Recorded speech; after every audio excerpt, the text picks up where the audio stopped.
Patrick Juvet a un jour occupé le centre des pistes de danse européennes, écrivant et interprétant des chansons qui ont défini toute une époque. Sa voix, son image et ses mélodies ont fait de lui un nom connu bien au-delà de la Suisse. Pourtant, lorsque sa vie s'est éteinte discrètement à Barcelone, beaucoup ont été frappés non par la nouvelle elle-même, mais par le peu d'écho qu'elle a suscité. Aujourd'hui, son histoire pose une question dérangeante sur la célébrité, l'argent et ce qu'il reste vraiment lorsque les projecteurs s'éteignent. D'icône internationale à une porte qui ne s'est jamais ouverte. La dernière adresse de Patrick Juvet n'était ni un manoir, ni une villa en bord de mer, ni un symbole de gloire passée. C'était un modeste appartement en location à Barcelone, dans un quartier calme près du parc de la Ciutadella. Lorsqu'il s'y est installé de façon permanente, il s'était déjà retiré de la vie publique. Il ne tournait plus régulièrement, apparaissait rarement à la télévision et s'était peu à peu coupé de l'industrie qu'il avait autrefois célébrée. Des amis et collaborateurs ont reconnu plus tard avoir perdu contact, non à cause de conflits, mais parce que Patrick avait simplement disparu des radars. Dans les jours précédant sa mort, quelque chose semblait anormal. Patrick Juvet avait la réputation de répondre à son téléphone, en particulier aux appels de son manager et ami de longue date, Yann Hidou. Mais soudain, les appels sont restés sans réponse.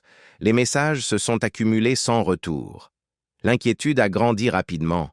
Le 1er avril, lorsque la femme de ménage est arrivée à l'appartement, elle n'a pas pu ouvrir la porte. La clé était restée à l'intérieur de la serrure. Ce détail à lui seul suggérait l'absence de lutte, aucune intrusion, seulement un silence installé sans que personne ne s'en aperçoive. Yann Hidou, appelant depuis la France, a envoyé quelqu'un accompagné d'un serrurier. Lorsque la porte a enfin été ouverte, Patrick Juvet a été retrouvé seul, allongé dans son lit. Il n'y avait aucun mot, aucun signe de violence, aucun indice de panique ou de résistance. Les autorités ont ensuite confirmé qu'il était probablement décédé 2 ou 3 jours plus tôt d'une insuffisance cardiaque. Il souffrait de problèmes cardiaques connus et faisait l'objet d'un suivi médical, mais personne n'était là à la fin. L'appartement, bien que confortable, reflétait la vie d'un homme vivant très en dessous de ce que beaucoup imaginaient être ses moyens. Ce qui a suivi a été tout aussi frappant que la découverte elle-même. Il n'y a pas eu de tempête médiatique immédiate. Pas d'édition spéciale en continu. Pas d'hommages urgents. La presse suisse a brièvement mentionné la disparition. Les médias français ont mis près d'une journée entière à réagir. Et lorsqu'ils l'ont fait, les articles étaient courts, factuels et souvent imprécis. Il n'y a eu ni cérémonie nationale, ni émission spéciale, ni adieu collectif. Beaucoup de spectateurs ont exprimé leur étonnement, non pas qu'il soit mort, mais qu'il soit encore en vie. Cette fin silencieuse contrastait brutalement avec l'homme qu'il avait été. Patrick Juvet avait vendu des millions de disques, écrit des chansons encore diffusées à la radio des décennies plus tard et contribué à façonner le son d'une génération. Pourtant, il est mort seul, dans un appartement loué, sans famille à ses côtés, sans caméra et sans la reconnaissance publique habituellement réservée aux artistes de son envergure. Ce petit appartement barcelonais est devenu le symbole final d'un long retrait de la célébrité. Un lieu sans scandale ni drame, mais marqué par l'absence. Dans la partie suivante, le récit remonte le temps pour comprendre comment un homme qui avait gagné des fortunes grâce à la musique a pu en arriver à un point où même son foyer ne lui appartenait plus. Comment l'argent est arrivé et pourquoi il n'est jamais resté. Pour comprendre comment Patrick Juvet a terminé sa vie dans un appartement loué, il faut revenir aux années où l'argent n'était absolument pas une préoccupation. Au sommet de sa carrière, Juvet n'était pas seulement un chanteur à succès. Il était aussi un auteur-compositeur extrêmement rentable. Il écrivait pour lui-même et pour certaines des plus grandes figures de la chanson française, notamment Claude François. Les droits d'auteur issus de ses compositions l'ont accompagné pendant des décennies, bien après que son image a quitté le devant de la scène. À son apogée, Patrick Juvet a vendu des dizaines de millions de singles et d'albums à travers l'Europe et au-delà. Ses chansons passaient en boucle à la radio, étaient intégrées à d'innombrables compilations et exploitées au cinéma et à la télévision. Des années plus tard, des titres comme Le lundi au soleil continuaient à générer des revenus réguliers. Juvet reconnaissait lui-même qu'il aurait pu arrêter totalement de travailler et vivre confortablement uniquement grâce à ses droits d'auteur et à sa retraite. Sur le papier, il n'y avait aucune urgence financière. Mais Patrick Juvet n'a jamais considéré l'argent comme quelque chose à préserver. De son propre aveu, il dépensait librement, souvent de manière impulsive, sans véritable stratégie à long terme. Il voyageait sans cesse, vivait entre plusieurs pays et privilégiait les locations de courte durée à la propriété. À plusieurs reprises, des conseillers l'ont encouragé à investir dans l'immobilier plus tôt dans sa carrière, mais il a refusé. Il admettra plus tard regretter ce choix, reconnaissant qu'avec l'argent qu'il avait gagné, il aurait pu posséder plusieurs grandes propriétés sans emprunt. Il justifiait néanmoins son mode de vie en expliquant avoir choisi le plaisir plutôt que l'accumulation, d'autant plus qu'il n'avait ni épouse ni enfant à charge. Lorsqu'il a finalement investi dans l'immobilier, ce fut tardivement. Il a acheté un appartement à Barcelone et a commencé à le rénover, le décrivant avec fierté comme un refuge personnel doté d'une terrasse et de tranquillité. Parallèlement, il évoquait publiquement des projets de construction d'une maison au Brésil qu'il imaginait transformer en lieu de vacances pour des enfants défavorisés. Ses intentions, aussi sincères soient-elles, n'ont jamais été concrétisées sur le plan juridique. Aucun chantier n'a abouti. Aucun terrain n'a été définitivement sécurisé. Et surtout, aucun document officiel n'a garanti que ces projets lui survivraient. Au fil des années, d'autres pressions financières sont apparues. Des proches, puis des enquêtes ultérieures, ont révélé que Juvet avait développé une forte addiction aux jeux d'argent en ligne. Des heures passées devant son ordinateur ont peu à peu vidé ce qu'il restait de ses économies.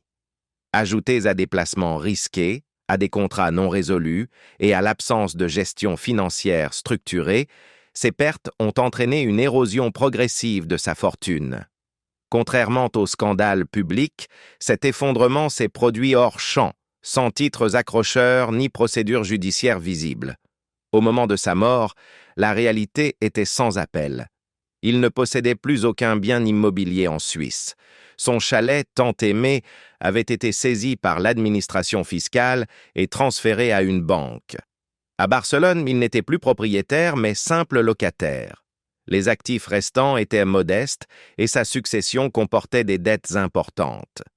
Les estimations ont ensuite évalué ses passifs entre 200 000 et 400 000 euros. Et pourtant, alors même que sa richesse personnelle disparaissait, sa musique continuait de rapporter de l'argent. Les droits d'auteur continuaient d'arriver. Les radios diffusaient toujours ses chansons. Les plateformes de streaming poursuivaient leur exploitation. Cette contradiction, un homme qui s'appauvrissait tandis que son catalogue demeurait rentable, allait bientôt compliquer profondément tout ce qui suivrait après sa mort. Dans la partie suivante, cette contradiction devient centrale, lorsque la succession de Patrick Juvet s'ouvre et que son héritage empoisonné révèle qui, au final, a payé le prix de son succès. L'héritage empoisonné que personne ne voulait. La mort de Patrick Juvet n'a pas immédiatement déclenché de bataille judiciaire, de conflits publics, ni même d'intérêt visible de la part d'éventuels héritiers. Elle a au contraire créé un silence inhabituel.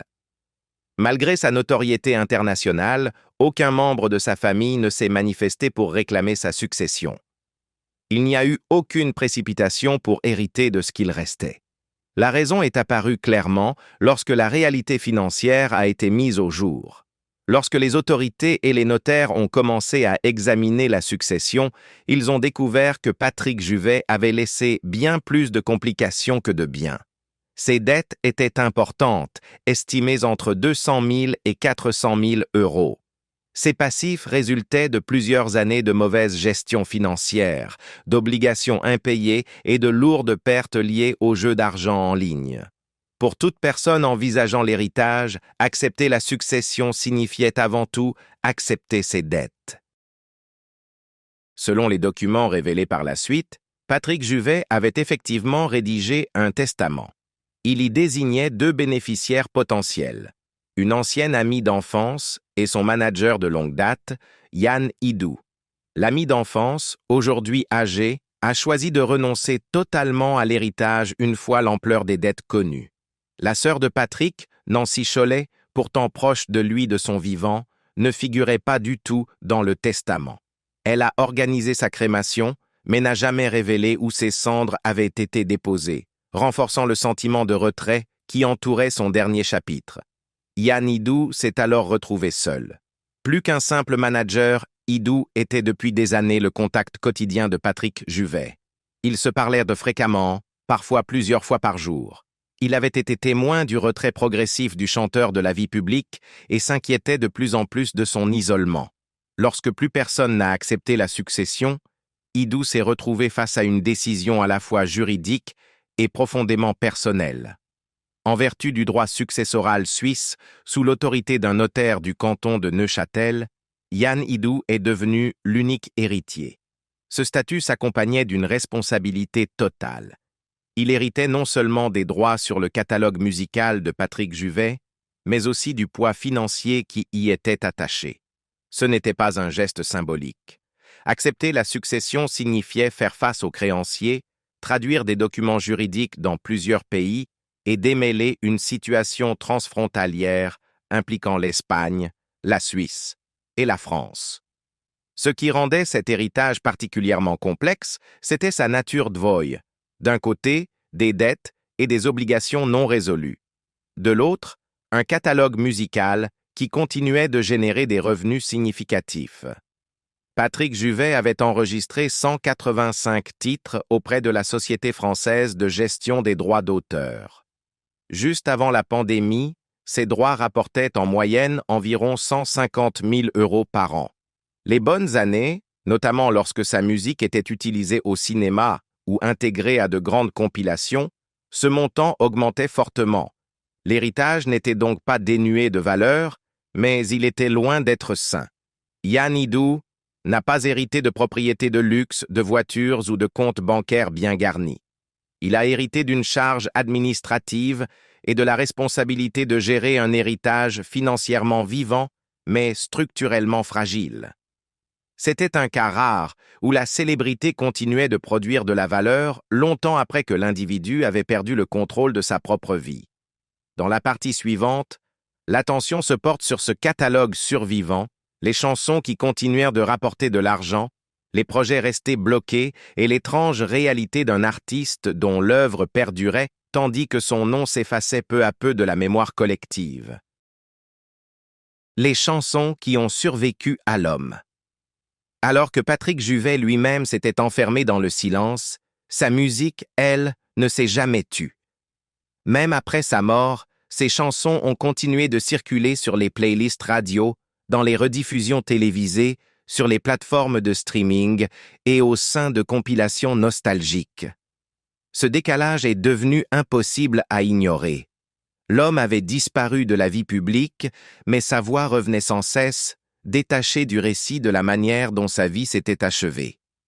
Le catalogue de Patrick Juvet n'était en rien marginal. Il était conséquent et commercialement éprouvé. Avec 185 œuvres enregistrées, sa musique générait des revenus réguliers année après année. Certaines de ses plus fortes recettes survenaient de façon inattendue lorsque d'anciens titres étaient réutilisés dans des films ou remis à l'honneur dans des projets consacrés au disco. À chaque apparition d'une chanson dans une bande originale de film ou une émission de grande audience, les droits d'auteur bondissaient. Le même schéma se répétait lors des tournées Revival, où le public venait chercher des refrains familiers plutôt que de nouveaux morceaux. Pourtant, malgré cette rentabilité persistante, la carrière posthume de Patrick Juvet s'est presque immédiatement figée. Il n'y a pas eu de campagne d'hommage coordonnée, ni de programme officiel de réédition, ni de grande rétrospective. Des projets susceptibles de restaurer sa place dans la mémoire collective sont restés bloqués par des incertitudes juridiques. Un coffret intégral a bien été annoncé par un label indépendant avant d'être suspendu en raison de litiges non résolus sur les droits impliquant de grandes maisons de disques. Plusieurs maquettes inachevées ont été retrouvées dans ces archives, mais en l'absence d'accord clair entre ayants droit, elles n'ont pas pu être publiées. Cette paralysie a mis en lumière un problème plus profond.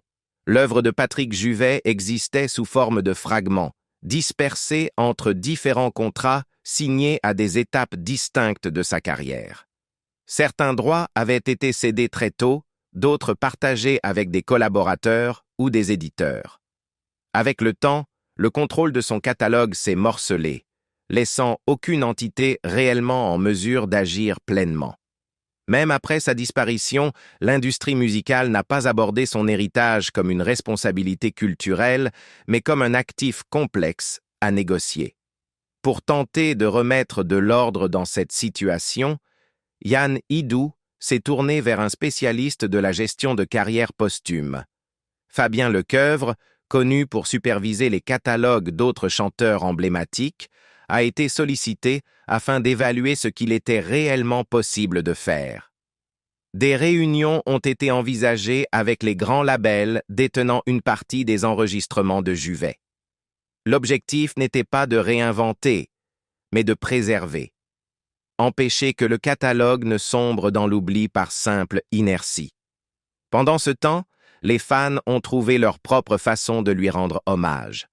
En l'absence de tombe publique ou de mémorial officiel, certains se sont rassemblés dans des lieux symboliques liés à son passé. D'autres ont partagé des hommages amateurs en ligne, utilisant ses chansons comme toile de fond. Une simple vidéo réalisée par un fan sur I Love America est devenue, un temps, l'un des rares adieux visibles. Un geste modeste, mais révélateur du vide laissé derrière lui. Ce qui rendait cette situation particulièrement frappante, c'est que la musique de Patrick Juvet continuait de toucher de nouveaux auditeurs. Des DJ remixaient encore ses titres. De jeunes générations découvraient son œuvre sans connaître son destin. Ses chansons vivaient confortablement dans les playlists, privées de leur contexte, détachées de l'homme qui les avait écrites. L'industrie a laissé cette séparation perdurer, peut-être parce qu'il était plus simple de tirer profit de la nostalgie que d'affronter le coût humain qu'elle dissimulait. Dans la partie suivante, le récit se tourne vers ce qui n'a pas existé après sa mort, ni funérailles publiques, ni monuments, ni lieu de recueillement, et vers la manière dont cette absence est devenue le dernier chapitre de la disparition silencieuse de Patrick Juvet. Ni tombe, ni hommage, et un silence accepté par tous. Après la confirmation de la mort de Patrick Juvet, ce qui a suivi n'a pas été la controverse, mais l'absence. Aucune cérémonie publique n'a été annoncée en France, aucun service commémoratif en Suisse, aucune cérémonie officielle pour marquer la disparition d'un homme qui avait autrefois dominé les classements européens. Son corps a été incinéré discrètement, et ses cendres ont été rapatriées en Suisse à la demande de sa famille, sans que le lieu ne soit jamais révélé. Pour les fans, il n'y avait nulle part où aller. Pas de tombe à visiter, pas de plaque, aucun lieu fixe pour se souvenir de lui. Cette absence de rituel n'était pas un hasard. Elle reflétait à quel point Patrick Juvet avait totalement disparu de la mécanique de l'attention publique. Dans les premières heures suivant sa mort, aucune grande chaîne de télévision française n'a interrompu ses programmes. Aucun sujet spécial n'a été diffusé. Les journaux ont fini par publier des articles, mais beaucoup étaient courts, parfois inexacts et rarement approfondis. Le ton était sobre, presque administratif. Pour de nombreux lecteurs, le détail le plus surprenant n'était pas qu'il soit mort, mais qu'il ait encore été en vie. Le contraste était difficile à ignorer. D'autres artistes de la même époque ont bénéficié d'hommages élaborés, de documentaires et de célébrations posthumes. Patrick Juvet, lui, a reçu le silence. Aucune série rétrospective n'est revenue sur sa carrière. Aucune interview de première partie de soirée n'a analysé son influence. Même les programmes nostalgiques, habituellement prompts à recycler des noms familiers, sont restés muets, comme si l'industrie avait collectivement décidé que son histoire n'était plus utile. Ce silence s'est étendu au-delà des médias. Les institutions qui reconnaissent habituellement les contributions culturelles n'ont pas réagi. Aucun honneur officiel, aucune reconnaissance tardive, aucun geste symbolique pour corriger cet oubli. Son nom est resté absent des cérémonies et des commémorations. Avec le temps, cette absence s'est normalisée. Le manque de réaction est devenu en lui-même une forme de jugement, tacite mais définitive. Pourtant, parmi ses pairs, la réaction a été différente. Certains artistes ont exprimé une tristesse sincère sur les réseaux sociaux. Jean-Michel Jarre a évoqué un ami marqué par le glamour et la tourmente. D'autres ont rappelé un mélodiste généreux et une présence douce lors des tournées. Mais ces messages, aussi sincères soient-ils, sont restés isolés.